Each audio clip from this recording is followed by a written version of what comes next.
À l'occasion du 100e anniversaire du PCC, son Excellence l'ambassadeur de Maurice en Chine nous a accordé une interview sur le discours prononcé par le président chinois Xi Jinping, secrétaire général du comité central du PCC, lors du grand rassemblement le 1er juillet à Beijing sur la place Tiananmen.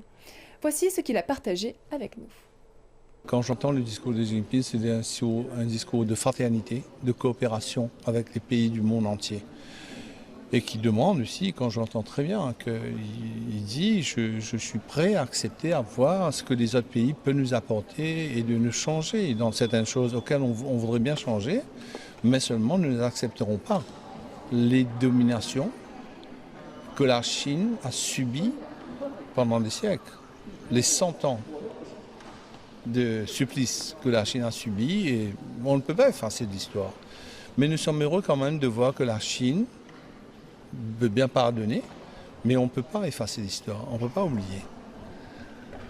Aujourd'hui, la Chine étend sa coopération à travers le monde entier, sans exception, et nous sommes heureux de l'entendre. Il faut prendre ce discours dans ce sens. J'étais ministre de l'Environnement à un moment. Quand je vois l'effort que la Chine met afin d'éliminer les effets carbone, afin de voir des alternatives énergétiques, de se mettre un but et de l'atteindre avant.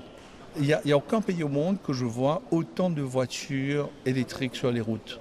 Il n'y a aucun pays au monde où je vois des villes entières où le transport public, c'est des voitures électriques. Et non seulement électriques, mais ces voitures utilitaires ou privées sont alimentées, sont rechargées par l'énergie solaire. Il y a des bornes solaires qui sont installées. Et enfin, j'ai vu le bord du Yangtze à Shanghai, que je connus dans ma jeunesse, où c'était vraiment l'enfer. C'était vraiment l'industrie, les fumées, tout ce qu'on peut voir, vraiment Mad Max. Aujourd'hui, quand je marche le long du Yangtze, on a recréé des wetlands, des marécages entre les maisons, et je vois certains insectes qui reviennent, et c'est bon signe, des oiseaux qui reviennent, et puis tout est vert aujourd'hui, même la pluie. Si je raconte que toutes les pluies qui tombent sur Beijing, c'est des pluies qui sont douces. Il n'y a pas de poussière, il n'y a pas de pollution. Or, il y a beaucoup de pays au monde, quand il pleut, c'est des acid rain, qu'on dit, et c'est de la poussière, c'est sale, c'est salipote.